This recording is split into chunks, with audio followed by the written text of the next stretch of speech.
Bună ziua, dragi prieteni! Am niște vești pentru voi despre bani. Da, bani, pe care mulți pensionari îi vor prinde 2 ori anul acesta. Imaginează-ți asta, îți deschizi cutia poștală sau îți verifici cardul bancar și iată-le, bani în plus. Nu o greșeală, nu o minune, ci o plată legitimă despre care mulți oameni nici măcar nu știu. Astăzi vorbim despre un bonus dublu pentru pensionarii cu venituri sub 2574 de lei. Vei fi de acord că atunci când vine vorba de bani, în special de beneficii suplimentare, fiecare leu contează. Nu este doar un număr pe hârtie, este vorba de medicamentele tale lunare, facturile la utilități de iarnă, mâncarea proaspătă de pe masă. Este o viață decentă, câștigată prin muncă asiduă. Înțeleg că mulți dintre voi v-ați săturat de promisiuni și explicații complicate cu terminologie obscură.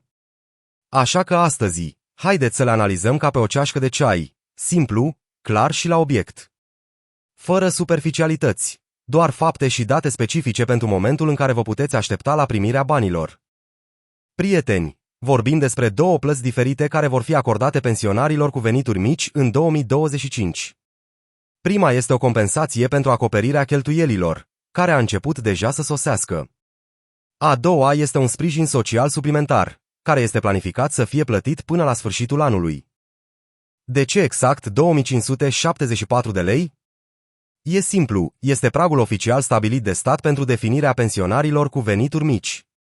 Dacă venitul total, inclusiv pensia și toate suplimentele, nu depășește această sumă, te încadrezi automat în programul de sprijin.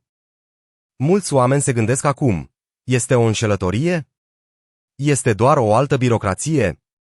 Nu, prieteni. Aceștia sunt bani reali, alocați din bugetul de stat.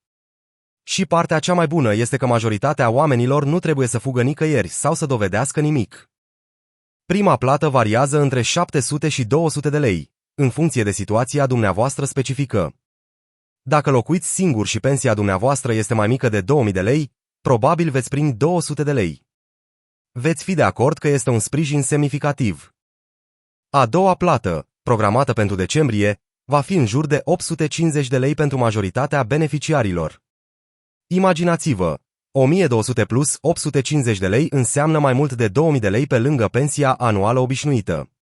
Cu acești bani, puteți cumpăra haine de iarnă, vă puteți aproviziona cu lemne de foc sau cărbune sau puteți cumpăra medicamente esențiale pentru câteva luni în avans.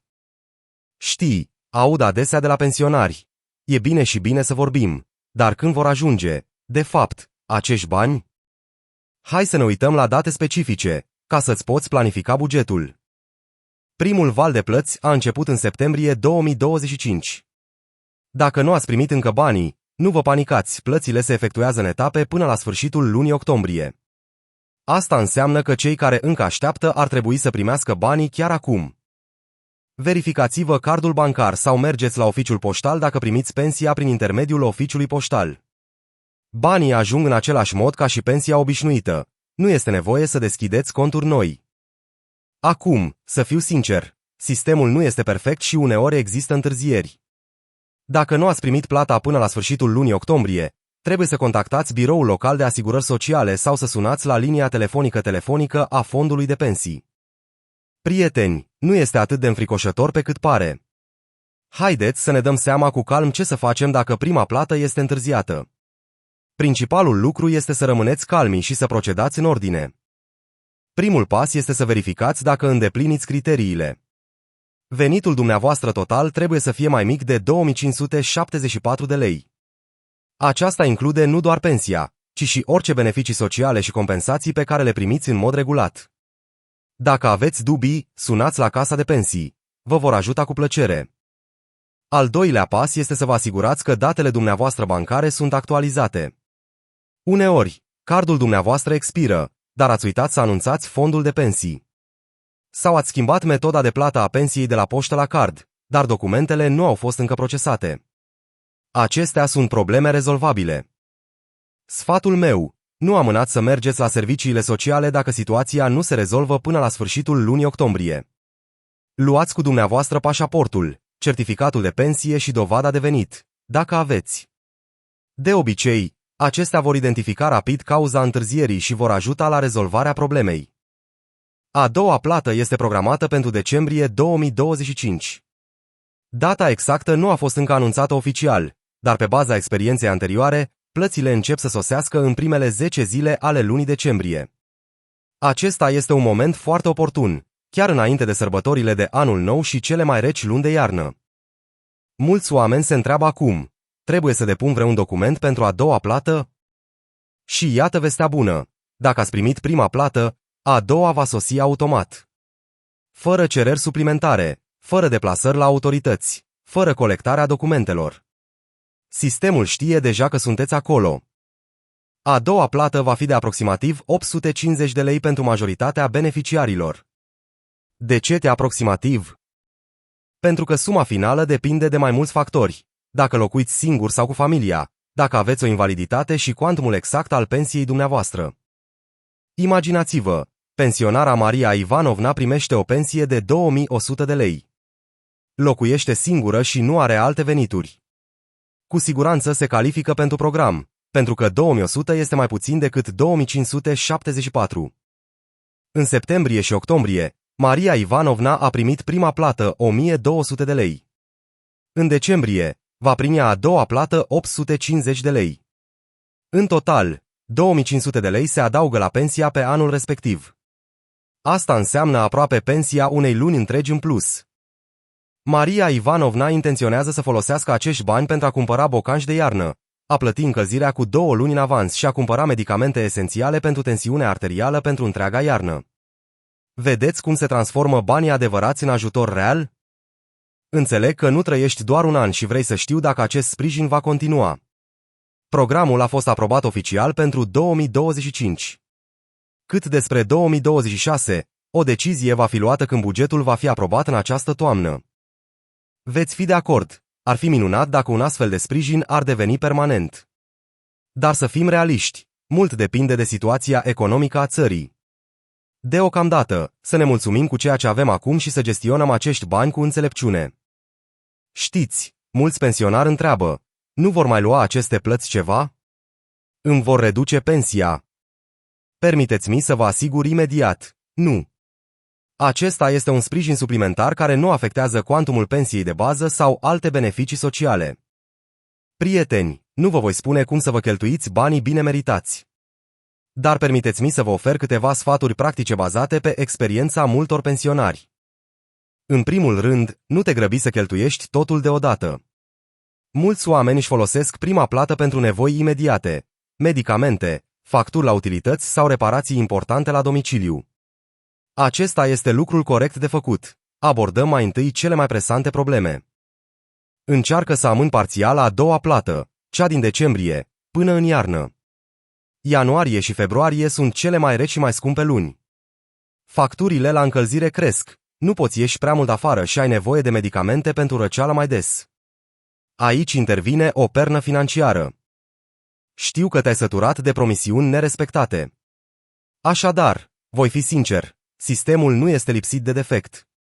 Există probleme tehnice, întârzieri și erori în baza de date. Dar asta nu înseamnă că banii nu vor veni. Uneori trebuie doar să fii perseverent. Să fim clari în privința cine nu este eligibil pentru program, pentru a nu exista așteptări false. Dacă venitul dumneavoastră total depășește 2574 de lei, nu veți primi plăți. Acest lucru este corect, deoarece asistența este direcționată tocmai către cei care au cea mai mare nevoie de ea. Cei care primesc pensii din alte țări și nu sunt rezidenți nu vor primi nici ei plăți. Dacă locuiți în străinătate cu copiii dumneavoastră cea mai mare parte a anului, dar primiți o pensie moldovenească, se pot aplica și restricții. Acest lucru se verifică de la caz la caz. Dar dacă locuiești aici permanent, pensia ta este mică și nu ai alte venituri semnificative, acești bani sunt ai tăi de drept. Nu este o pomană, nu este o favoare din partea statului. Sunt bani pe care i-ai câștigat prin ani de muncă și contribuție la economia țării. Prieteni, din păcate, unde sunt bani, există și escroci. Fiți vigilenți! Nimeni nu vă va suna și nu vă va cere codul PIN al cardului sau informațiile din pașaport pentru a primi o plată. Nimeni nu vă va cere să transferați bani pentru a activa o plată sau pentru a plăti un comision. Dacă cineva pretinde că este angajat al unui fond de pensii și solicită informații personale la telefon, este un escroc. Angajații autentici lucrează doar în persoană, cu documente sau prin scrisori oficiale. Rețineți această regulă, vă va economisi bani.